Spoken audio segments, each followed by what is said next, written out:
Bonjour, bienvenue aux Petites Jasettes pédagogiques.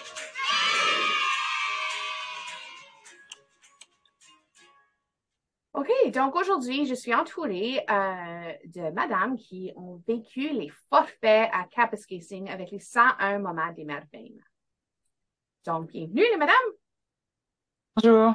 Salut! Bonjour. Donc, aujourd'hui, on va vraiment plonger dans la pleine expérience de ce que vous avez vécu dans les forfaits des 101 moments d'émerveillement, puis comment c'est venu influencer, changer, modifier vos pratiques, l'influence que ça a eu sur votre bien-être et aussi ce que vous avez généralement pensé des forfaits et de vos expériences. Donc, commençons au tout début, avant même que vous vous rendiez sur les lieux. On vous annonce que vous en allez faire une expérience de 101 moments, un forfait. C'est quoi ça? Que ça mange en hiver? Qu'est-ce que je m'en vais faire là-bas? C'est en lien avec les Premières Nations. Tu sais, il y en a beaucoup de nous autres qui sont au tout début, nos apprentissages de toute la culture Premières Nations et tout. Donc, quelles étaient vos premières impressions? Il y en avait-tu qui étaient nerveuses? Il y en avait-tu qui étaient excitées? Ça fait que j'ouvre la table avec ça. Dites-moi ce que vous avez vécu lors de l'annonce que vous en allez vivre quelque chose comme ça. Quelques émotions. J'étais excitée, j'étais nerveuse, j'étais pas certaine exact à quoi m'attendre. J'ai rentré là avec la tête ouverte en me disant je vais apprendre quelque chose de nouveau aujourd'hui. Puis j'ai juste parti comme ça. OK, donc ouverte. Qu'est-ce qui t'a incité à dire j'embarque pleinement? Je crois qu'après avoir pensé un petit peu, j'ai réalisé que c'était quelque chose que j'avais de besoin. C'était quelque chose qui piquait beaucoup ma curiosité parce que j'étais j'étais une personne quand même assez ouverte spirituellement, mais un à un. Tu sais, pas avec plein de monde. Fait que j'étais un petit peu nerveuse de ça. Puis je sais que un à un, mes émotions sont. Mélanie? Moi, j'étais un petit peu le contraire. J'étais un petit peu résistante. J'avais pas fait, je les ai pas tout fait. Fait que j'ai fait le dernier.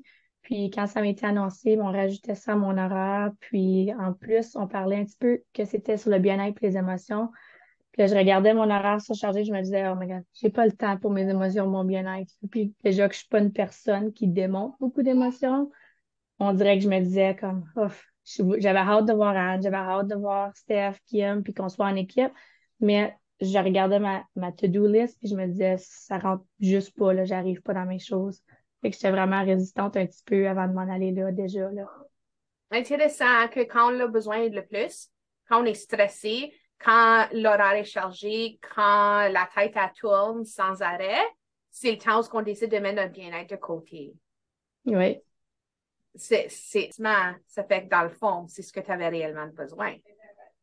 oui, certainement. Puis c'est ça, même dans la première heure, je pense, j'avais fait comme un gros, comme, ouf, ça faisait du bien déjà. Puis et là, j'étais comme résistante un peu de montrer mes émotions aussi. Puis c'est tous des gens que je connais, que je travaille avec à tous les jours, mais c'est quand même, comme tu vous disais, comme la façade. Fait qu'on est, tu sais, je suis une personne rigide, qui a des grandes opinions, qui prend de la place. Puis là, j'étais en avant des personnes, puis des fois, il fallait que je prenne un grand respire, parce que je voulais pas être émotionnelle ou démontrer mes émotions. Mais à la fin de la journée, même après les avoir démontrées, ça avait fait un gros, comme, pesanteur qu'il y avait sur mes épaules que ça l'a enlevé, là. C'est une grosse différence. Anne, qu'est-ce que toi, comme fondatrice, comme facilitatrice de tout ça, quelle est la disposition de tes participants lorsqu'ils arrivent? Plus qu'une fois. Je vois vraiment les personnes grandir en tant que personnes, d'ouvrir leur pleine conscience, qui sont plus conscients de leur action, conscients de leur bien-être. Je vois comme beaucoup de moments de aha, parce qu'ils rentrent beaucoup en relation avec eux-mêmes, tu apprends à te connaître. Puis je vois aussi les relations de confiance s'établir. Puis ça, je le vois du premier forfait. Puis ça je trouve ça une vraie beauté parce que c'est un espace sécuritaire, chaleureux, confidentiel où ce qu'on peut se laisser aller, puis là, c'est correct d'être vulnérable, puis on s'est jamais fait montrer de l'être, puis on a toujours, tu sais, on pense que c'est pas correct, mais c'est correct. Puis ça te permet de comprendre qu'est-ce que l'autre vit, ça te permet d'avoir de l'empathie, de connaître la personne à un niveau plus profond, puis l'amour s'établit dans cet espace-là. Tu sais, tu as de la compassion. Quand le vécu, c'est ça, comme équipe, à la dernière journée, je me rappelais, on était tout autour du feu. Puis moi, j'étais debout à l'extérieur pour une raison ou une autre. J'avais été à mon camion ou quelque chose, puis je suis revenue, puis j'ai juste vu toute l'équipe autour du feu. Puis la pensée qui m'est venue dans la tête, c'était, je pourrais être pris n'importe où dans cette province et j'aurais quelqu'un qui viendrait au secours. J'aurais quelqu'un à appeler. J'avais tellement développé des liens avec l'équipe provinciale pendant ces 2-3 jours-là que j'ai parti de là avec vraiment un sentiment d'appartenance, de support, puis je pourrais être vraiment abandonnée, pris sur le bord de la rue, n'importe où en province, puis je pourrais appeler n'importe quelle de ces personnes ici autour du cercle, puis je serais en sécurité.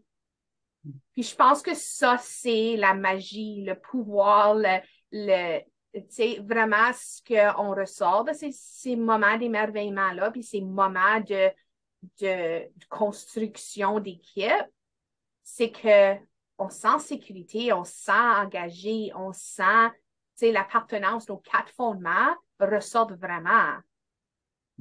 Aussi ajouter que, tu sais, des fois, il y a du monde qui rentre là, puis je participerai pas, je ferai pas rien, parce que j'en ai entendu des éducatrices faire ça.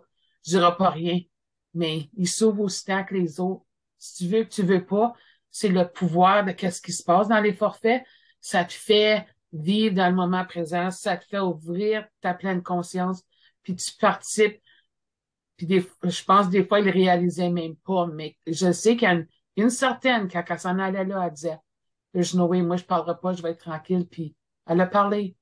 Mais c'est comme c'est ça que les forfaits t'amènent, ils t'amènent à te découvrir, à t'ouvrir, puis je pense que c'est important que le monde le vive, tu sais. Mais voilà le pouvoir d'un environnement. On parle souvent de l'environnement pour les enfants, l'environnement pour nos familles, dans nos centres, etc. Ben, tes preuves, Kim, tu viens de le dire, c'est l'environnement qui fait qu'on s'ouvre, on partage. Même si notre intention, c'était comme, non, moi, je m'en vais juste là pour écouter aujourd'hui. Il y a quelque chose dans l'environnement, dans l'ambiance, dans le rythme de la journée, dans la façon qu'on est accueilli, dans la façon qu'on est présenté des nouvelles informations dans notre apprentissage, etc., qui fait qu'on devient disposé au partage, à la croissance. C'est la même chose pour les enfants. Pense quand ils rentrent par la porte de nos centres. Si l'environnement offre toutes les choses qu'un environnement comme aller à Kapuskasing au centre des sciences à un moment est présent, si c'est une atmosphère qui permet les mêmes choses, l'enfant va se sentir bien, va s'ouvrir, va partager avec nous, les familles vont... Ça fait que, tu sais, comment est-ce qu'on peut répliquer ou refaire ou répéter certaines des façons de faire, certaines des initiatives, si tu veux, des saints moments dans nos centres pour créer ce même rythme, cette même énergie, ce même accueil dans nos centres. Puis je pense que c'est ça qu'on ressent. Comme pour moi, ça, c'est une grosse pièce de ce que je ressors des saints moments. Comment est-ce que je peux créer ça, ce feeling-là, à l'intérieur de mon centre ou même à l'intérieur de ma famille ou de mon cercle d'amis ou de...